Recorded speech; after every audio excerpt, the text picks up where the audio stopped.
Very warm welcome to Fireside Chats. I am Magela Pillai, and it is my pleasure to introduce to you today a yogi with a wealth of spiritual experience, 40 years to be precise.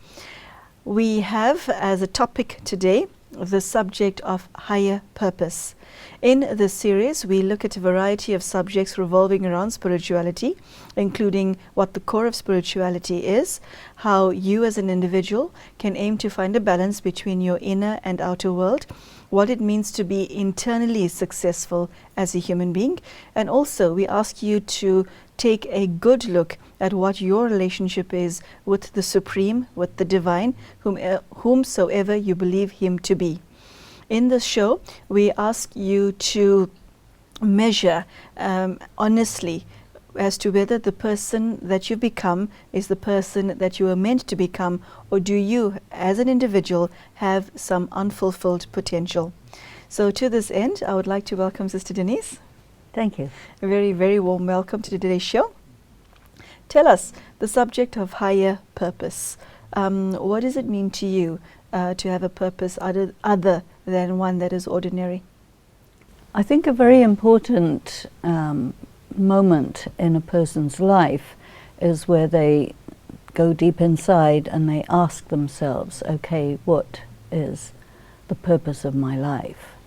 And if you can't give yourself an answer, then you're really required to do something about it, because to be purposeless, you know, a rudderless ship in the ocean of nowhere, that is not a life. And so taking time to think, you know, and your purpose is very often given to you by the outside world, which is a very local, limited purpose. And usually if you ask yourself, is that my purpose? The answer is no, that's just something I do on the side. But what is really my purpose? You have to think deep. And it's going to be, I think, larger than a personal ambition. It'll be something to do with, and when you call it a higher purpose, I think it'll be something to do with lining yourself with the purpose of the universe, the purpose of God, the purpose of humanity. Sister Denise, we live in a world where it is regarded as a sign of success as a human being to be externally successful, to have the house, the car, the job title, the money, the spouse, etc. Okay, there's all of these blocks that people tend to tick to regard themselves as successful or not.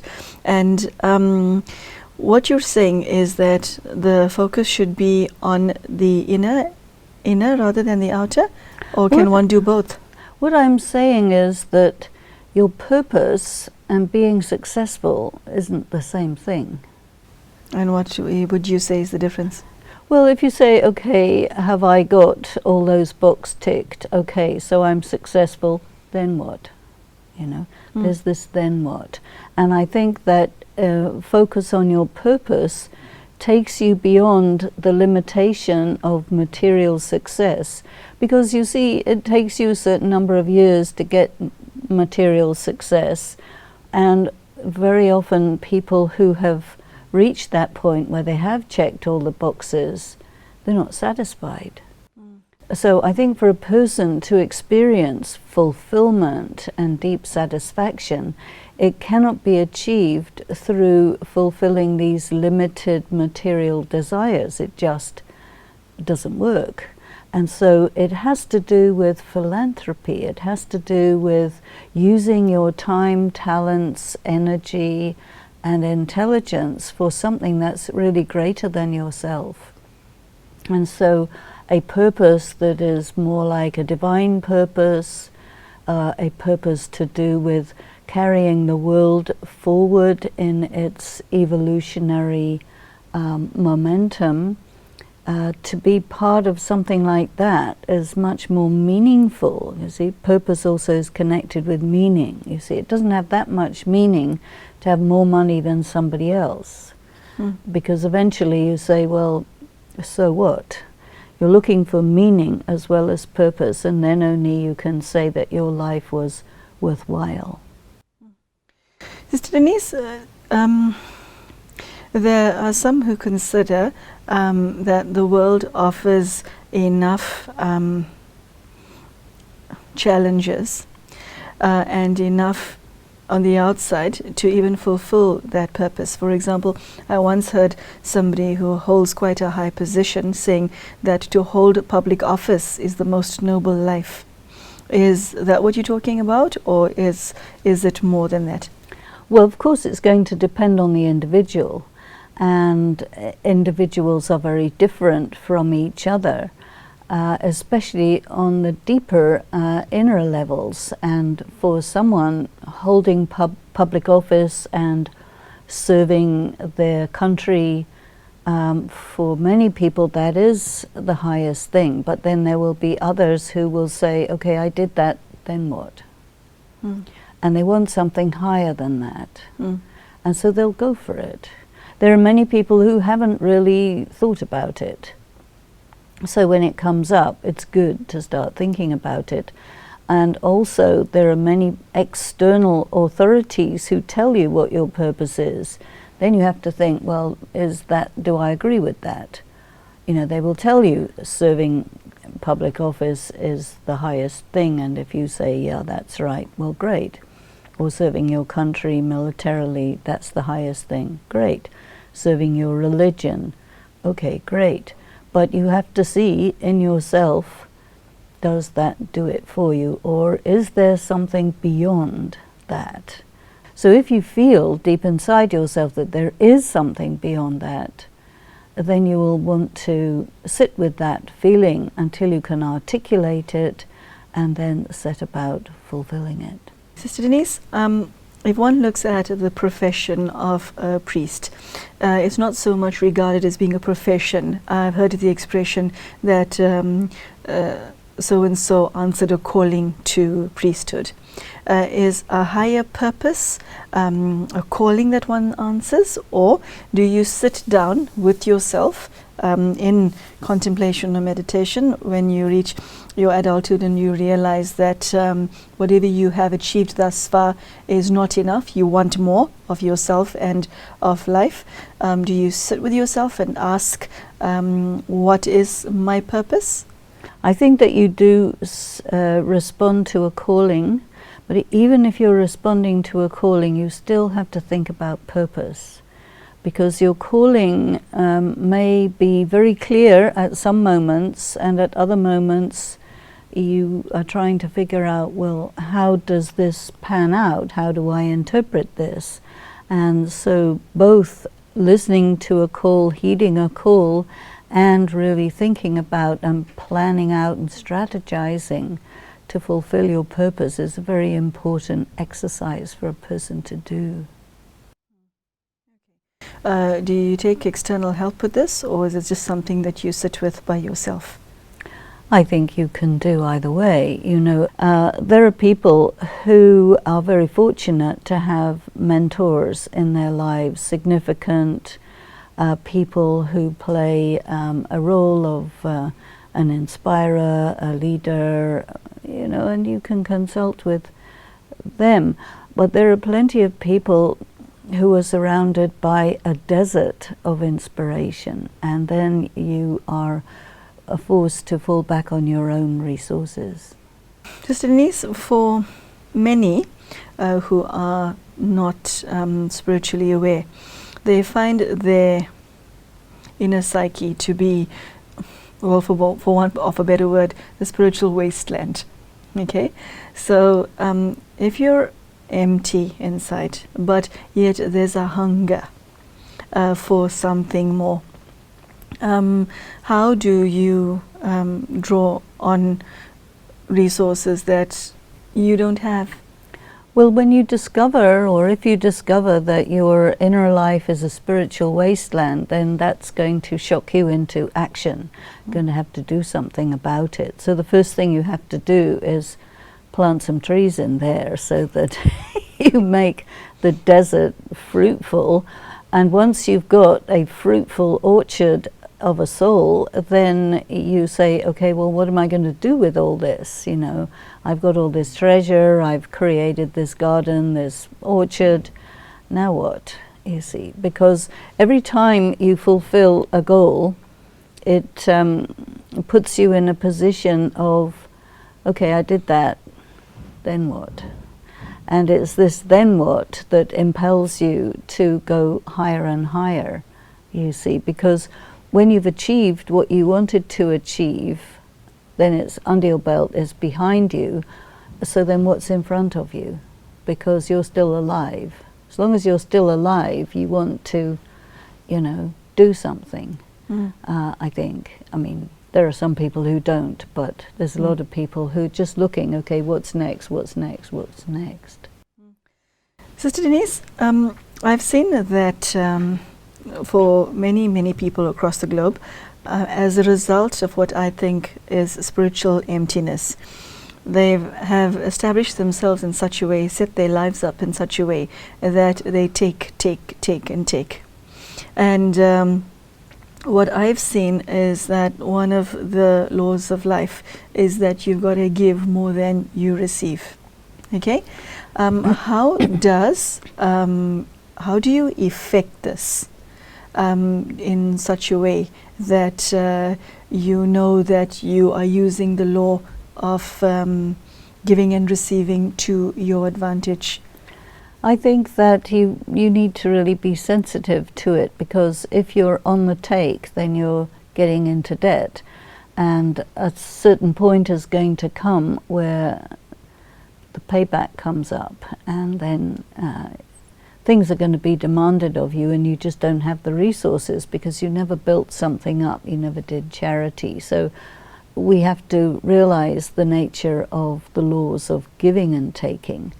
And while you were saying that we have to give more than we receive, that's pretty difficult. I tried that. Really? Yeah, you know, and I found that, especially when you're in relationship with God, it's not possible to give more than you receive, because whatever you give, you get back so much more than what you gave that that I concluded after a lot of effort that no, it can't be done. But yeah, With people, yes, you know, we have anyway plenty of karmic accounts, but if you are of a generous nature and a philanthropic orientation, you see, when you do anything for the benefit of other people, the return that you get always feels so much more than what you did. And the way a person like that will speak about it, when somebody says, oh, you did so much, they will look inside and they will say, no, I didn't do anything. But they did something, but it doesn't feel like they did anything because so much more was received, you know. Okay. And you see, the people who are on the take, they never get a feeling of, I received. What feeling do they get? They get the feeling of it's never enough, I want more. It's a dissatisfaction. Yeah. See, because the wonder of desire, you try and fulfill a physical desire, you'll never be able to. It's never enough. And you see, that's why addiction is so disastrous for a person, because an addiction is that you're trying to resource yourself from something that you're addicted to, but you never can. You're always on empty. You have a moment of feeling good followed by a great low, you see, and you're always having to deal with these lows because your highs are so short-lived. And sometimes you have to take so much just to feel normal, and then you fall into the depths again. It is a very disastrous path. Sounds like the way a lot of people feel about a cup of coffee. Well, they can be addicted to coffee. That is one of the addictions. Okay, so Sister Denise, in light of the title of A Higher Purpose, how do you include God in this process of fulfilling one's higher purpose? Does a spiritually aware person hold God's hand in his journey? I think that when you are in a relationship with God, God is also playing a leadership role, a guiding role in your life. And so what happens is that in your communication with God and God's communication with you, God will always nudge you and arrange circumstances that push you higher and higher, or you find yourself in impossible situations, and then your relationship with God will oblige you to transform that situation into something that you can resolve, and then you're no longer on the level that you were on before.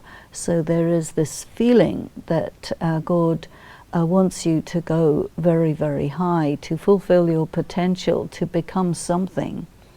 And I think that the relationship between humanity and God is something that needs to be invested, because God is not just someone who sorts out people's desperate problems and makes them slightly less desperate.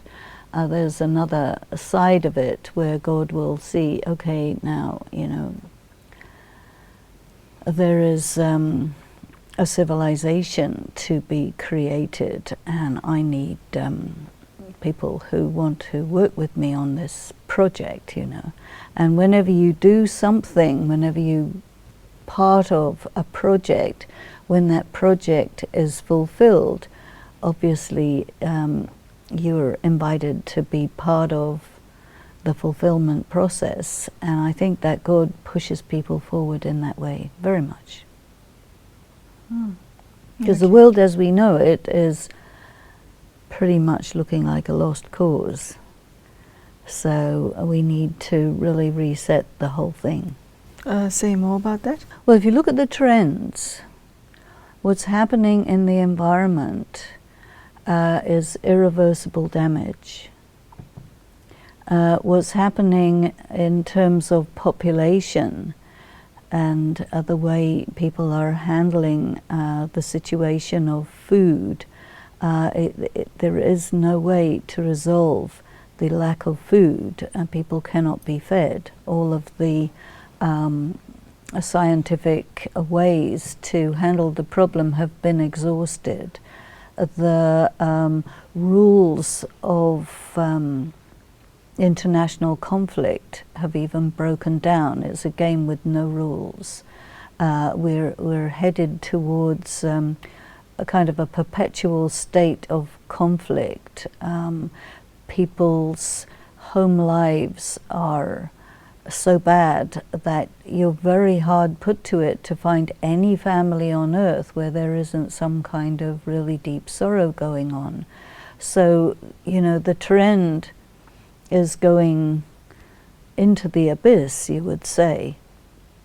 And so people who are interested in and called to matters of higher purpose are looking at the state of the world and saying, I have to be part of the solution, and there has to be a solution that is maybe outside human hands, which is where you would even bring in the person of God and say, humanity has messed up.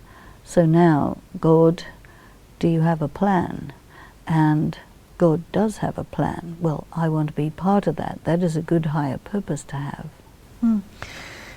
Sister Denise, so many people have seen so many things that have gone wrong, who've been hurt so badly, who've been betrayed so badly, who are in the position of having lost hope, whose hearts have been totally shattered because of the sickness that they see around them, sickness on many levels. How does such a person get in touch with their higher purpose?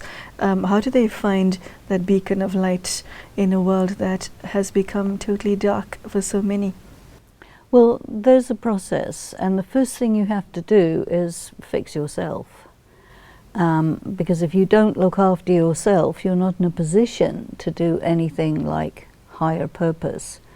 So first things first, and when you put your own house in order and you start to get everything working in your life, that's the time when you can turn to something a little bit beyond that. But you see, if you try and go for some higher purpose when your own house is in disarray, you're going to end up in abject failure. It's not going to work, because there are kind of unwritten rules about these things. And the first thing is, put yourself together first, and then we'll see. Physician, heal thyself. Yes. Okay, and then, once you fix yourself?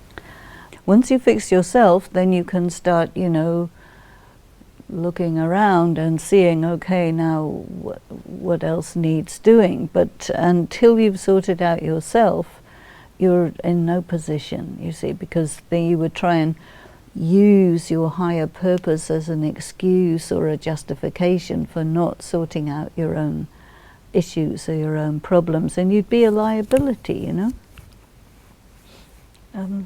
good. Yeah, okay, I see what you mean.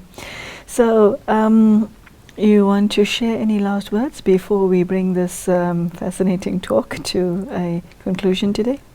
I think it's very good to say, okay, let me sit with myself for however long it takes, with a piece of paper, maybe a whole notebook, and just write down step by step, maybe starting on the most basic level, what is the purpose of my life? What is the purpose of today? What is the purpose of all my talents? What is the purpose of all my relationships? Just really look at everything you have in your life from the angle of what is the purpose? Or what are you going to do with it? How are you going to make it profitable for you? How are you going to make your life somehow coherent in terms of a track forward that is purposeful? And then also do the same thing with meaning. What is the meaning of my existence? So it's a very existential exercise, but at the same time, if you do sit with yourself doing such a thing, you can discover something that you probably were quite unaware of, and it helps you to, place yourself within some sort of a context and then see, okay, now where? Okay, thank you very much. It's been extremely interesting, and I think that you have left the viewers with a very deep message and a deep reason to self-reflect, so thank you. Okay, there you have it, brothers and sisters, a higher purpose. It's something that I think, whether we realize it or not, we all aspire to, and it is something that is a calling that the Spirit has. So Sister Denise has shared her words of wisdom as to discovering your higher purpose, including God in that journey, to first sort out yourself before trying to help someone else. And I hope you were able to resonate with what she said, and I do wish you well on your own spiritual journey. Thank you and goodbye.